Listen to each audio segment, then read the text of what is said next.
Welcome to Dance Specific Talks. This podcast is made for us dancers, and our goal here is to inspire dancers from all over the world to become better, both on and off the dance floor. We want to provide you with a platform where we dancers can share and learn from each other. So let me introduce to you your host for this podcast, Teaser, and remember as always, by dancers, for dancers. What's up everyone, and welcome back to your favorite dance podcast and this episode. Today we are traveling all the way to LA as we are meeting the hip-hop dancer Superdave.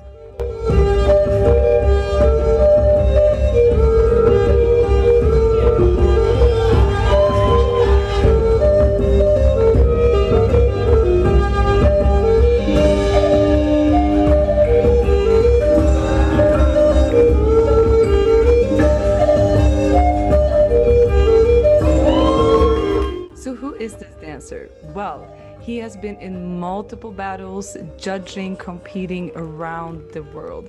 He has also been choreographing and dancing for artists like Justin Timberlake, Beyonce, and so many more. We are here today to talk about his career, how he became the dancer he is today, and what are some of his future goals.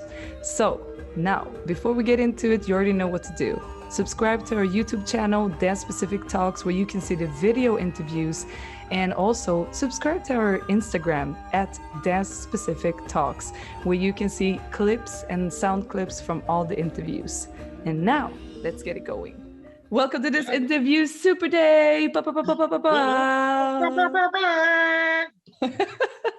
Hey, I can't believe it's been 10 years, man, since we saw each other last time. Wow.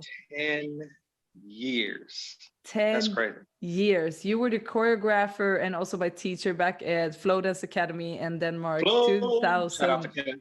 Exactly. Shout out to Kenneth. I need to talk to him one day too, man. It's been too long. Right. Well, you basically is one of these dancers that I look back and I'm like, wow, he was there so long before me and he is still here. Like, you have had a long career, my man. We have so much to talk about. I have. Yeah, it's been a long time. Damn. Yeah. Like see how I view myself and how I view my work. Like, it doesn't feel like it was that long ago until I actually like, oh shit, I have been doing this for a long time.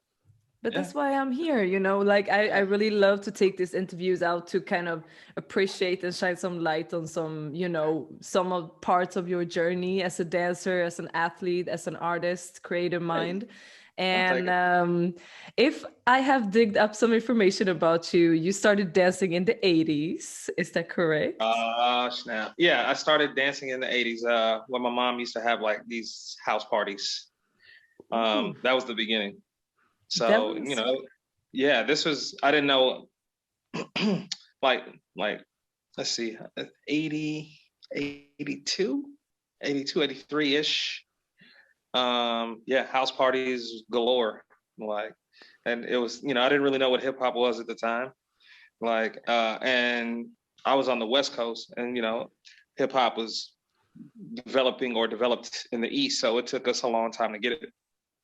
So my original way of dancing was just like soul, like R&B-ish things. Like, yeah, I love that. Tell me about the Bay Area and where you grew up and like kind of how it shaped you as a person. Okay. Let's see. The Bay. The Bay it's how do you say that? Where I'm from is from a city called Richmond. And it's not a very big city, but it has a lot of talent. The only dance group that I've ever been in, we're all from the same city, Richmond, but we are very successful in this dance industry. That's me, Rich, Tone, Fly, and a few others who, yeah, we yeah. But as far as the Bay goes, like, I don't know, it's a great place. It's nothing like LA. LA's weird. Very honest people, real chill, not too crazy. Like like it's not a like the best thing I could compare it to is like it's like the opposite of LA. Where, because you live there now, right? Yeah, I've lived in LA I moved out here in '98. Damn. Yeah. Yeah. Do, Damn. do you feel like when you kind of moved out in the world from like your original town, do you feel that there's any of your personality traits that you kept all the way from that time that made Yeah, you? all of them. Yeah. All of them, every single one of them. The only thing that LA has done for me is that it taught me how to do the dance business. But my integrity is intact, and it always has been, and I've never wavered or like, oh my God, and like I've been solid from day one. Mm. And so your mom had a big influence then because she was the one throwing the parties. Yeah. My mother is actually from Panama. And so we used to have like these Black Latino parties, and mixed with like just good old R&B. So it was dope. Nice. And how, I mean, we're talking about the 80s, the hip hop is developing still. You're talking about the travelment from the East Coast to the West. When was your first meeting with hip hop, and how did it kind of transform in your life? Okay, my very first introduction, like I'm going to talk about stuff that people really don't know, but I'll say it anyway. My very first introduction was something on TV with the Fat Boys. There was a group called the Fat Boys. They were beatboxers and rappers. And then from there, it was like Breaking, the movie. Then it went into like I didn't really like get into it until like 1989 when I was a freshman in high school. I mean, don't get me wrong, I got into like New Jack Swing and all that stuff too, but like as far as like hip hop goes, like it was like 1989. That's when I discovered like hip hop freestyle. I was like, what the is that? And how did you train it? Was it like you got together randomly with people? So let's see, 9, 10. There was a gentleman who was my brother was one of my first teachers, but there was another gentleman named Solo from the Bay. And he was older. He was like maybe 3 or 4 years older than me. So he already had a lot of knowledge. So he was passing it down. And then later on in life, maybe like 2 years later, that's when I met Rich and Tone. Well, I met Rich and a couple of the other guys from the crew that I was in. I am in. Still staying strong. I love that for all these years. Yeah. So it's one thing to train hip hop and form a crew in your local area, but how and when did you start moving out from your neighborhood, from your local area out in the country? Okay, so back in the days, okay, so the year is 1993. I'm sorry if this bores y'all, but this is the story. This is what she has. 93, me and the boys, we did a show, and there was a gentleman there who we didn't know who it was, but he was just like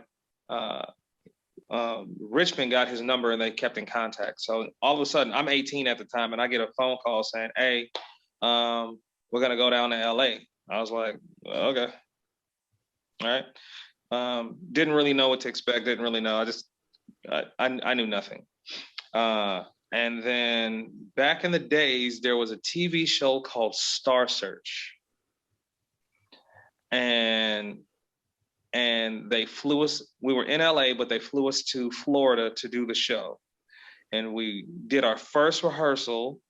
And after we finished our rehearsal, we went back to wherever we were, like in Florida, and then they told us that we were too urban. Oh, okay. And they sent us back home. Mm-hmm.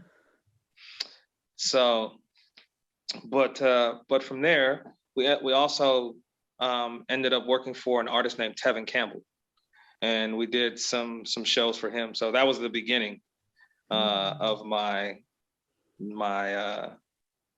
dance career. That's so funny. I wonder if people that said that you guys were too urban could like look back at you now, and what would you tell them now if you met them again?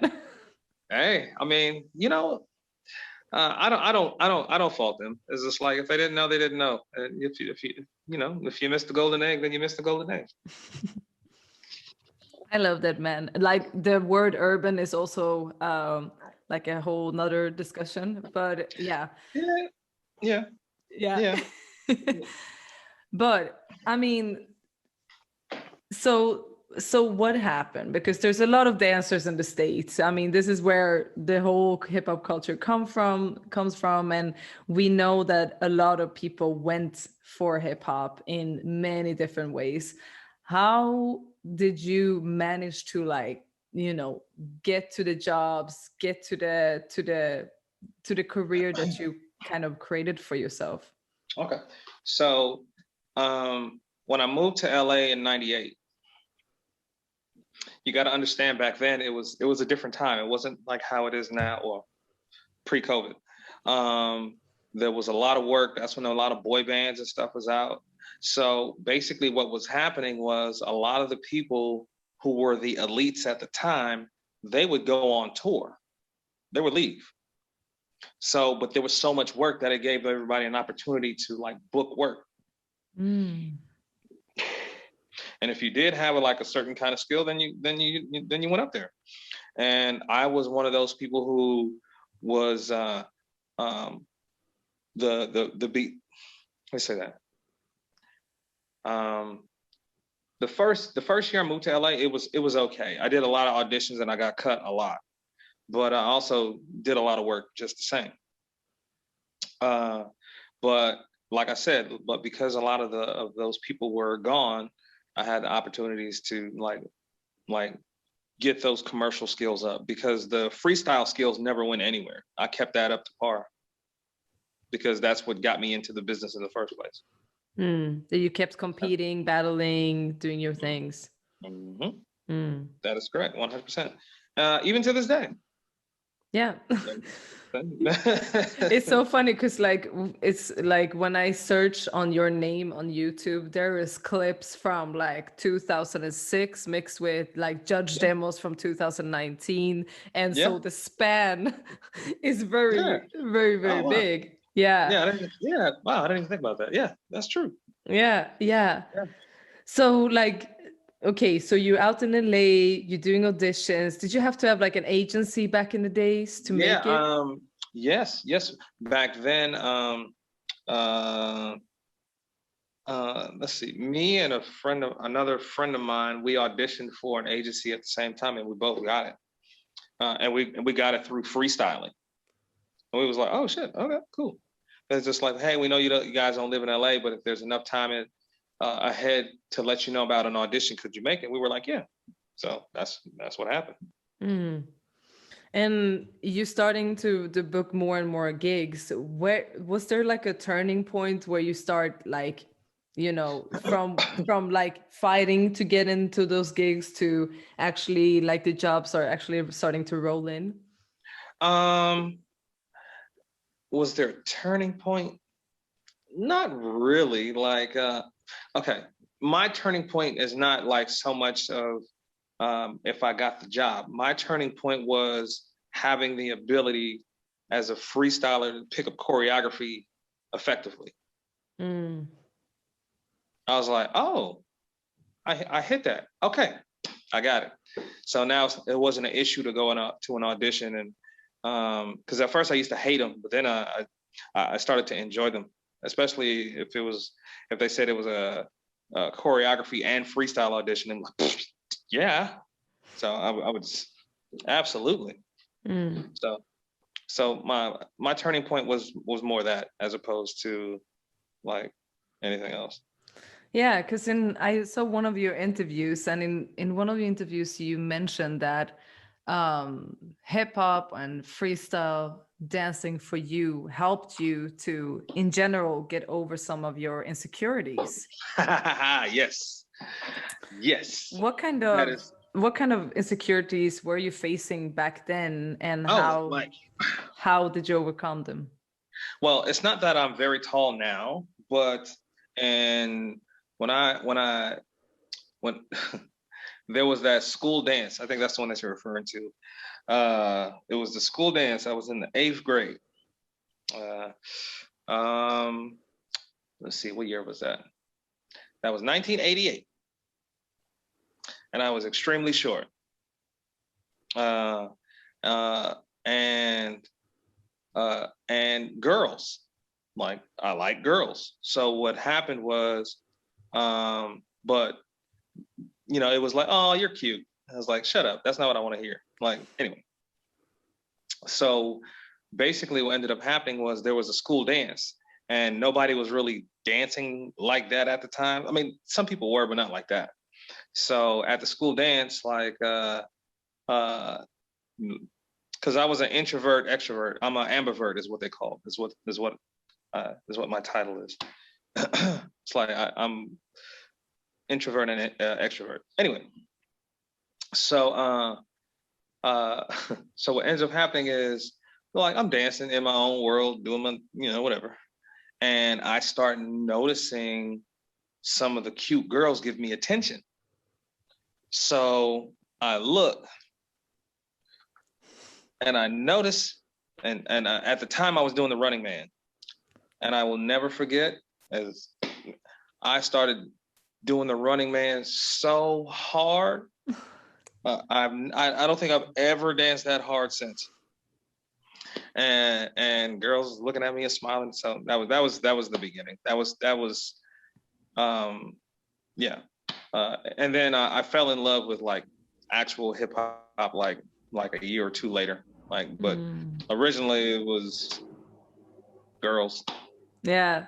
Because as a dancer, we are facing a lot of insecurities. We are like completely judged on our body language, but also the way we look and all of this. Absolutely. So I cannot even imagine what it must have been like going through all these auditions. At some point, you need to make some kind of internal change in order to be confident in all those auditions. I think, honestly speaking, if you're a creative, as much as you don't want people, as much as you don't care, you do. Erykah Badu said it the best. Now keep in mind, I'm an artist and I'm sensitive about my shit. Yeah. Like, does she care if some people don't like it? No, of course not. But she cares if the masses don't. And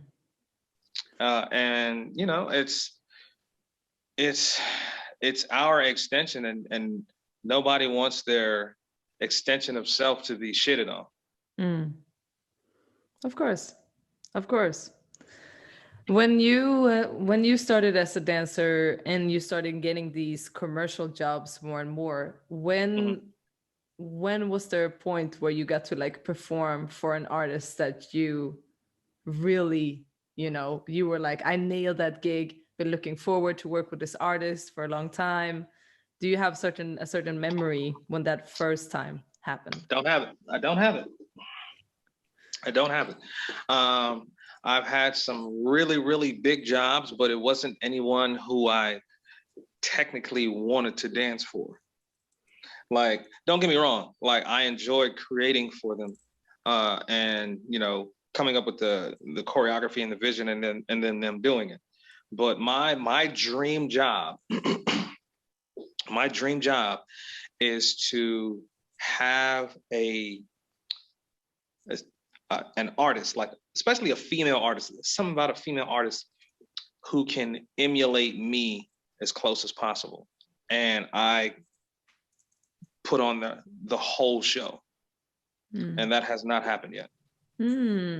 Because you, as you say, you've been working with some big artists. There's been Usher, Chris Brown, Justin Timberlake, Beyonce. What has been some of your most surprising facts about these artists throughout your years working with them? Surprising things. I guess different people, different things. One of the first artist who I ever worked with when I moved to LA was Puffy. And he was cool. Like that was a fun job. That was cool. I think the coolest person who I worked with was Justin. He was just down to earth. He was just chilling. Like, all right, cool. Like, and like there are some artists who I was just like, oh, you're one of those. Yeah, I'm cool. Like they are not like you appreciating the dancing part of it, or okay. I am not a fan of celebrityism. Like how I am as a person, I have a hard time with that. And so when people try to like get on their high horse because I'm an artist, like that just makes me a certain way. And I don't respond well to it. Cause I'm like, you can fire me all you want. I don't give a fuck. Like, but you respect me as a person. I'd rather you say, you know what, I don't like you. Can you please leave my set or some shit like that? I'm like, I respect that. But like all that extra shit, nah, I don't do that. I've never been asked off the set, by the way, but it's like when people, I don't like how it turns into a babysitting job, and I don't like being a babysitter. Well, like I have my own kids. I don't want to do that. Like, because I feel like sometimes my kids are actually more mature and self-reliant than some of these artists. So it's like, it gets annoying.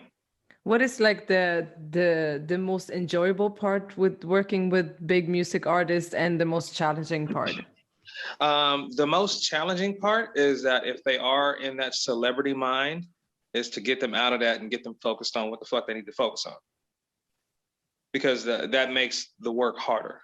The best part is when they actually are focused and they actually perform it, and you get to see your brainchild like on stage or TV or whatever. Like, I love that. That's my favorite thing. I love the creative process a lot. Yeah, I mean, I would have felt so much pressure if Beyonce was gonna dance my choreo. Like, how do you get over, like, you know, is this step good enough type of insecurity? Well, it's funny that you mentioned her specifically, because when we were rehearsing, it was just her and I in the studio. And so as we're working, like, she's just like, I really like your choreography. I was like, thank you. Like, that was nice. You didn't even have to say that. Like, it was cool. That was dope. Nice. Like, so you know, when the artist gives you that reassurance that they like what you're doing, like you breathe easier. Absolutely. Wow, that's such a, you know, yeah, I've never seen my own choreo in the, like, performed for thousands of people, and that must have been such a special thing for you to also work with these tours and it's over and over again. And you know what, like, you don't, how to say that, you don't realize it until later on in life, or at least I'll speak for myself. That was me, because like when people's like, yo, you did this and you did that, I'm like, yeah, that's cool. And like, the fuck? Like, acknowledge that you did that shit and be happy that and it's, the thing about it is, it's not that I don't acknowledge it, and it's not that, you know, that I don't appreciate it. I think the problem with all of that is that I feel like it's so incomplete, and I still have like, my greatest performance has not been done yet. Because that was going to be my next question. When you have reached these things, like you've been choreographing, you've been touring, you've been doing all this, you've been meeting these artists, like, you know, would there be a point where you have felt like, you know, that's it, I've done my greatest work, and like how do you keep your motivation and creativity up all these years, you know, to keep going? Okay. Well, like that goes back into me finding that one artist, that female artist or dude, and us like creating not just a vibe. I want to create an atmosphere of creation. You know what I'm saying? Like so when they see that artist, they're like, oh, that's it's you know what it is? It's like popping Taco with Michael Jackson, even though Taco doesn't get the recognition that he deserves. Like all those cobras and shit that Michael Jackson used to do and all the animation and shit, that's from this dude named Poppin' Taco. But like it's instantly recognizable. Like that's what it is. That's what I want. And how I stay motivated just in general. As the older you get is you go from like, I'm gonna practice every day and I'm gonna do this and I'm gonna every day and all day and I just want to dance. I remember those days. The older you get, and I'm not even referring to just the body itself, like but you learn how to train in a different way. And one of mine is reset your subconscious by doing, nothing that is related to dance. Take a break from it. Miss it. Like we all been doing this year. Yeah. Like miss it, because I guarantee you, when you come back, it's gonna be like you might have a little bit of rust, or you might have a little bit of rust that you need to shake off. Or when you come back, it's as if you were training for 6 months. I get that. I felt that when I came back now on the Kizomba floor, and I was like, yo, I thought I would have lost it, you know, but I feel better than Absolutely. I was. Yeah. Because there is a such thing as overtraining. Yeah. Like, there's like anything, too much of anything is not a good thing, regardless. Period. Yeah. And talking about too much things, I don't know if you ever felt that you traveled too much in your life, but you started traveling. You have been to Europe a lot. You have been to Asia. You know, you've been traveling. Let's just say it like that. A lot.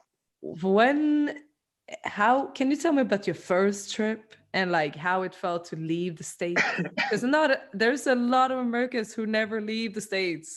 Yeah, and I think that is such a bizarre thing. Okay, so my very, very first trip overseas was with Usher. We were doing something for the and so yeah, so that was that. Sorry, you broke a little bit. What did you say? Oh, I'm sorry. The first job that I did was overseas was with Usher when we did a show for the Cannes Film Festival. Gotcha. But that was whatever.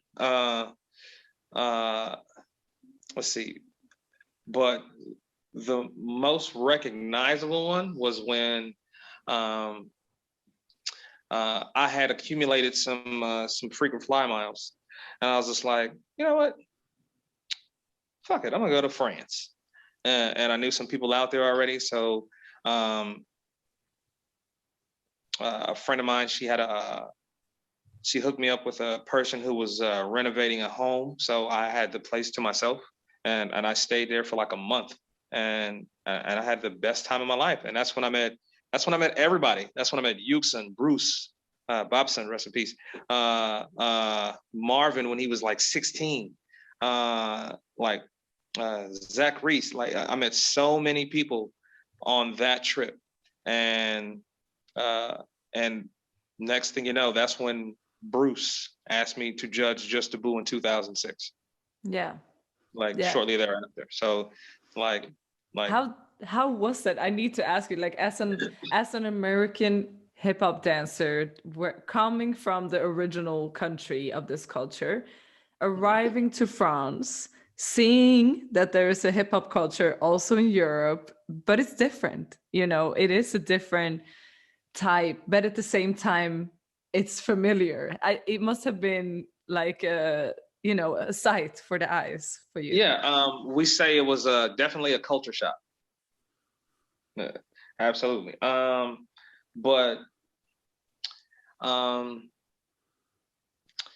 let's see. I never had a bad experience though. Like, so like all of my interactions with people from overseas have been great. But it was weird to see so many people who were not Black be into it. I was like, oh shit, okay, nice. And one of the people who I met back from so long ago was this girl named Maris from Paris, one of the Beat Freaks. And I've known her since what, 2003, 2000, yeah, I've known her a long time. And she was one of the people who guided me through France. And yeah, so and she's white.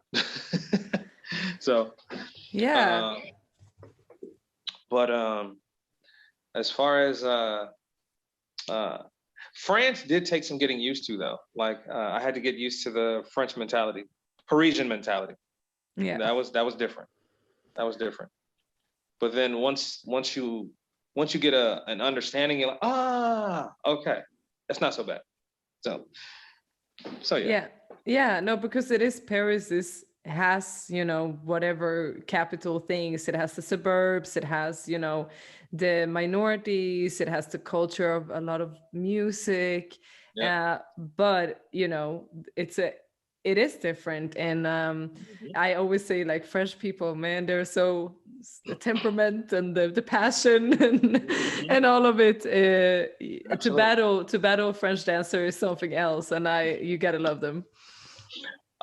When I went to Amsterdam, I think is the closest to Americans than any other European country. Black Americans, to be specific, like due to the Surinamese and so forth. Yeah. No, the diversity is big out here. And I also know that you've been a lot to Scandinavia, which is another story. Scandinavians are different as well. Yeah.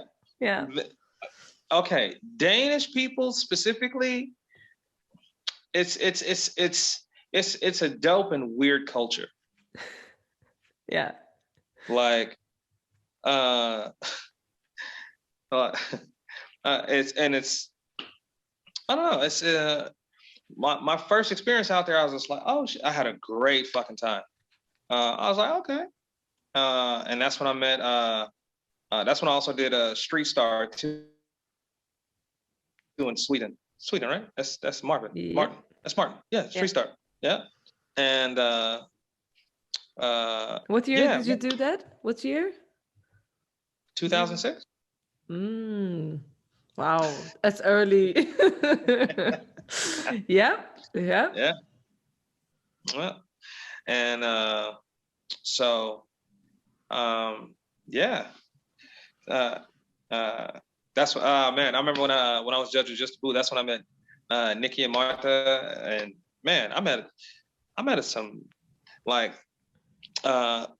big shout out to Bruce, because he's Maris and Bruce. If it wasn't for them, I would not have had the opportunity to like expand the way that I did.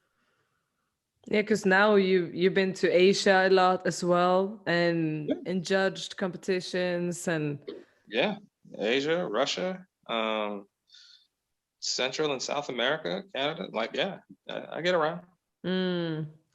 What has been one of your, most memorable trips so far, except the French first one?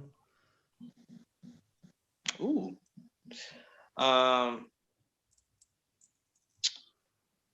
One of my favorite trips so far is when I went to.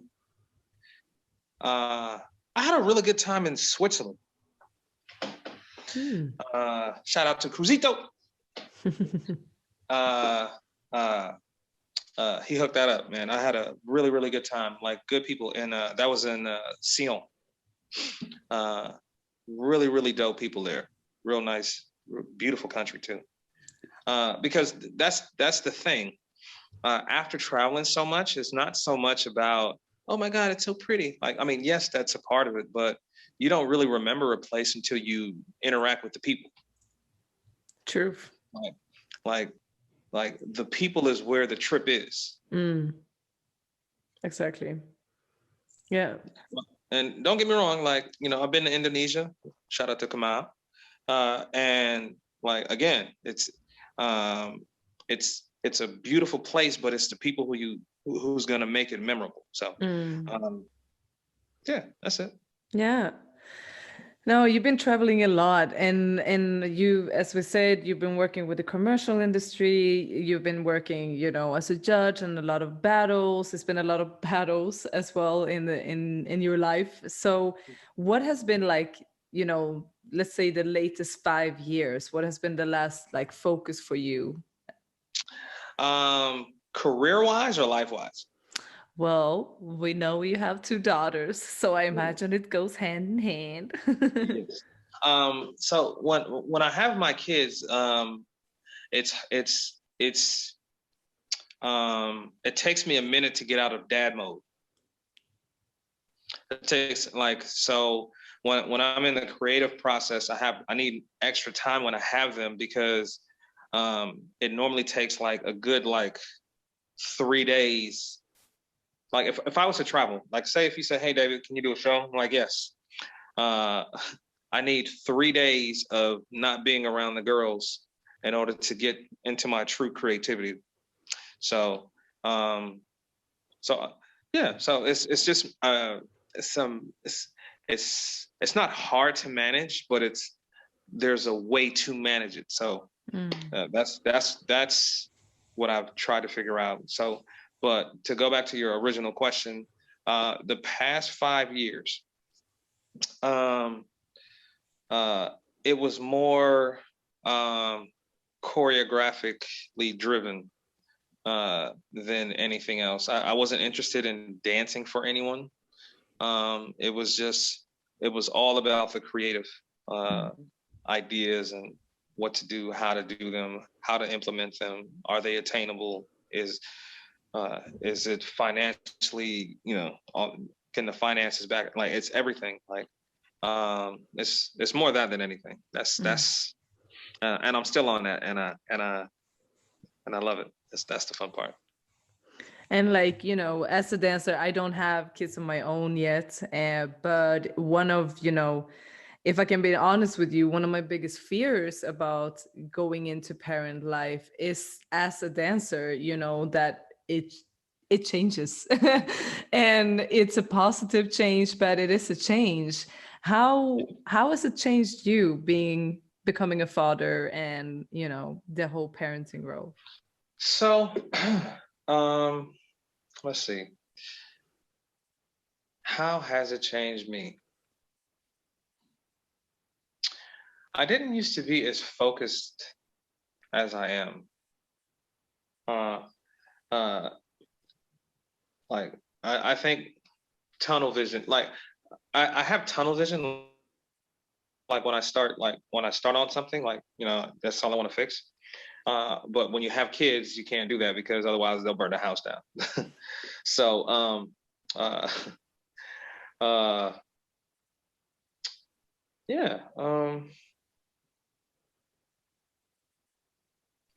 I have to get back to you on that one. I don't know. Yeah, no, it's a personality thing as well. I mean, I can just imagine that it also changed your priorities and your perspectives on what's important in Oh, life. 100%.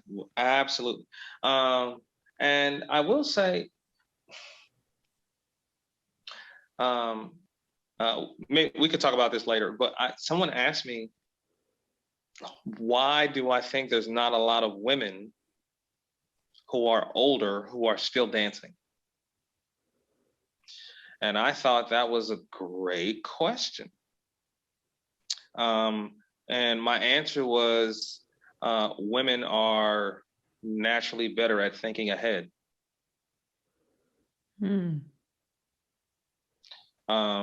There's a certain lifestyle that they're okay with living with just themselves or themselves and another person, as opposed to the family unit.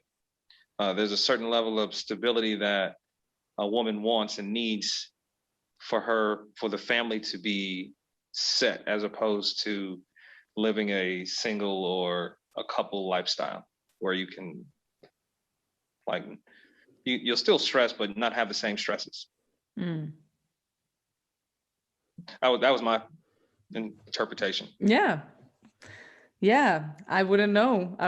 Not yet. I have to get back to you on that one too. I will call you up in a couple of years He's and like, see how it's you know what, going. goddamn it, you know what, David? Yeah. Yeah, man. No, but yeah, it's exciting. Do you think that your girls are gonna dance too?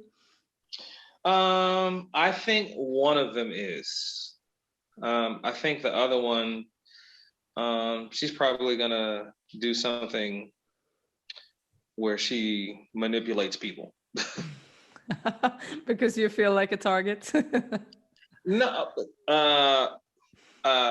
I have two girls, and girls are smart, especially at a young age. So yeah, the manipulation started long ago. Or, but the problem is that, like, as a like, they don't know that they have tails. Like, when people are playing cards and you're like, oh, you did one of those signs that I know that you're gonna do when you do that. So they don't know that I know these things yet. So they can't manipulate me, at least not yet. Not yet. They're gonna try the waters though, probably. Oh my God, yes. Yeah. But I'm the loving, tough disciplinarian. So and they know that I love them. Yeah. And so there's a lot of respect there too, just the same. Yeah. And that goes both ways.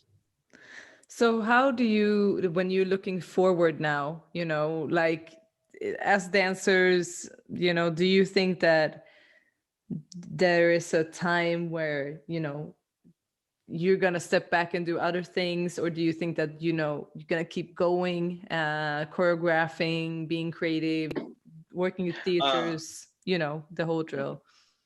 The creative thing will never leave. That's just ingrained in me. So as far as like the creation of something, that will never in life stop. As far as movement goes, like, that is how I started. So that's like, I'll keep doing that till the wheels fall off. Now, as far as like doing other things, like, I will never stop trying to do other things.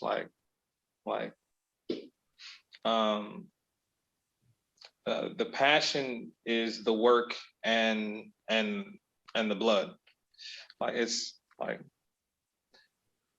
I get paid to do what I love. So like, why would I stop that?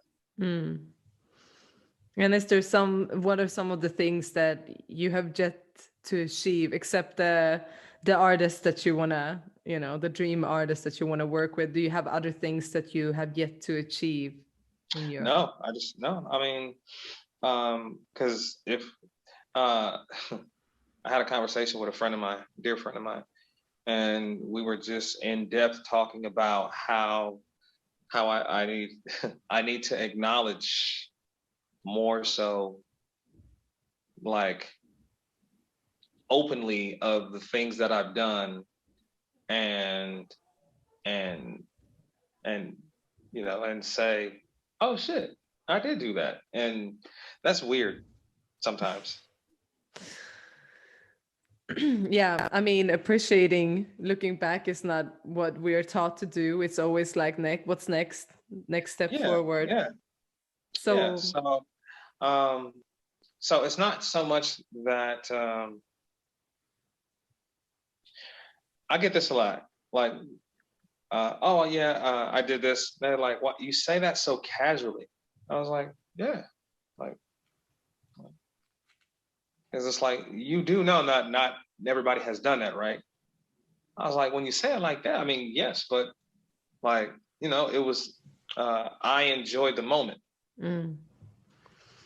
So is there any dreams that you feel like is in a near reach for you to kind of come true, for you to come true?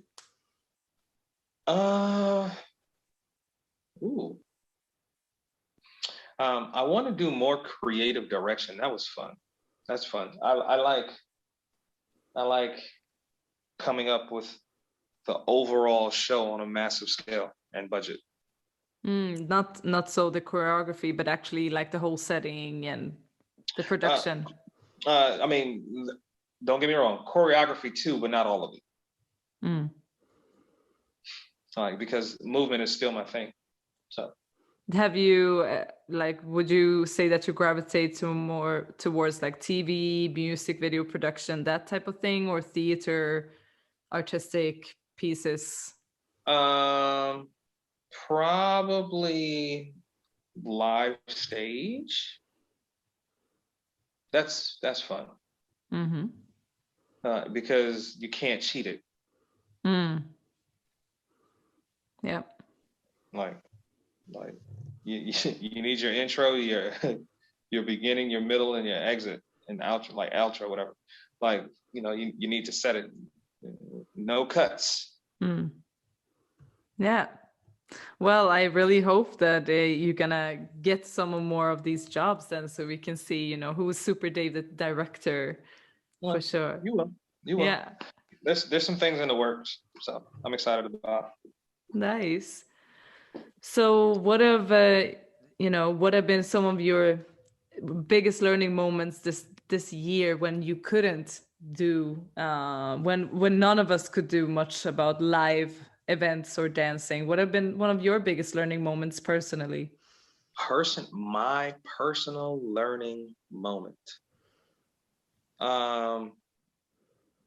was I needed to explore other creative avenues in my talent, and that is I started DJing. Okay. DJing like for clubs, party, or battle, or battles and sessions, and I did a wedding. Nice. Okay. You're gonna keep it up? Yeah. I'm still, yeah. Oh yeah. What I started doing was I started doing sessions in the park. So I'll pack up my gear and just go to the park and set up. Got my little power source, and then plug in my speakers and just start DJing. Nice. Is it with like the digital turntables or vinyls, or what do you like? Yeah, it's a CDJ. Yeah. Nice. I like scratching more with vinyl. Yeah. That's fun. That's better. But yeah. So nice. Yeah, that's the thing. All right. Wow. Okay. So we have some DJ, we have some directing. It's a lot of things coming up then. Yeah. Like when you say it like that, I'm like, oh shit, yeah, that's true. Yeah. Hey, I think that if it's something about this COVID period, is that we learned that we can do more than we thought we could do. And interviewing dancers could be one of those, DJing could be one. Yeah. So COVID has been the great regulator. It has regulated friendships, relationships, careers. Like either it pushed you back, or like to the point where you needed to change something, or it pushed you forward. Did you feel like you needed to change something? Oh God, yes. Like that's why I got into DJing. Like I needed to figure that out. And that was the thing that my soul gravitated to. Was there something you felt like you needed to let go of this year? Yeah, that's one of those deep questions. But yeah, that's I let go of some friendships. I let go of a lot of I let go of some relationships, personal and friend. So yeah, like yeah, it's really like the year of true colors, you know. yep, true story.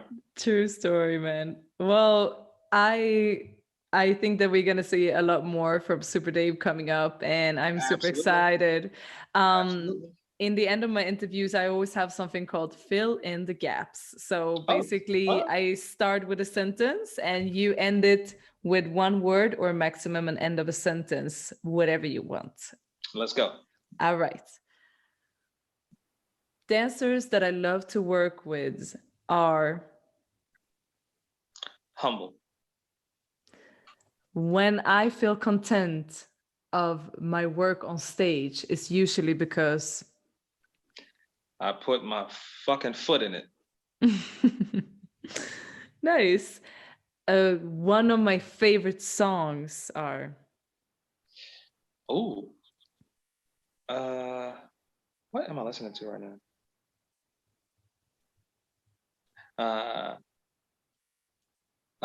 Oh shit, what am I listening to right now? You got me stuck on stupid. it's a hard one because yeah, we always have a lot of playlists. So Ah, damn. That's against the law to ask a person who DJs that stuff. okay, I can rephrase it. When Okay. I hear a song I really, really love, it physically makes me feel. Ultimate joy. A really good event needs to contain. Better judges. When I teach my students, I always try. To help them discover who they truly are through movement. The best way a dancer can stand out is Figure out who they truly are. I love that. And wait, I need to give you a good last one. Okay. If I could make everyone in the world try this at least once, it would be My cake. oh, oh, why haven't we talked about this the whole interview? What kind of cake are you doing? No, for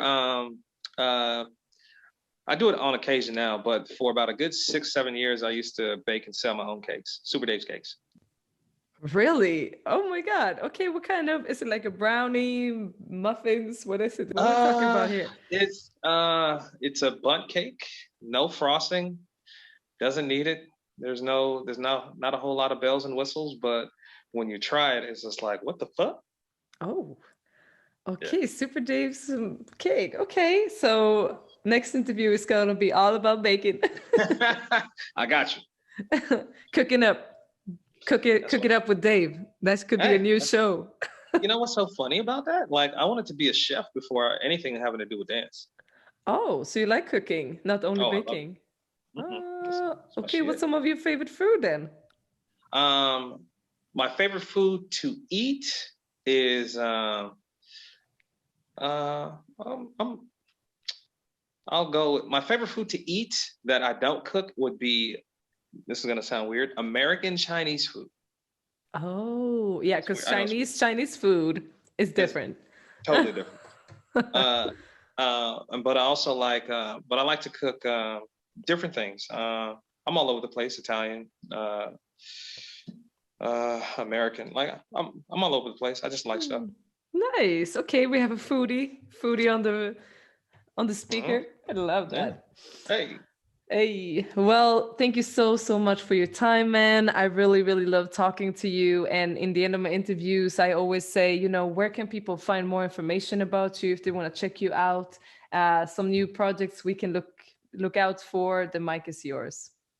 The best way to see me and upcoming things that I do is through Instagram, the only Superdave. That's it. That's it. Bam. And you also have a little YouTube video link there up in the description. I saw it. So thank you. Yeah. Well, thank you again for your time. I really, really appreciated our talk and can't wait to see the more stuff from the only Superdave out there. Man, the pleasure is mine. We're going to talk sooner because this 10-year shit, that's whack. That's too whack. Don't forget to click subscribe, comment below, and give us a rating or review. We have a Facebook page, YouTube page, and we are on Spotify, Google Podcasts, iTunes, and all the other podcast platforms. We also have an Instagram, so don't forget to tag us in your favorite episode and share it with the world, because we read all of it.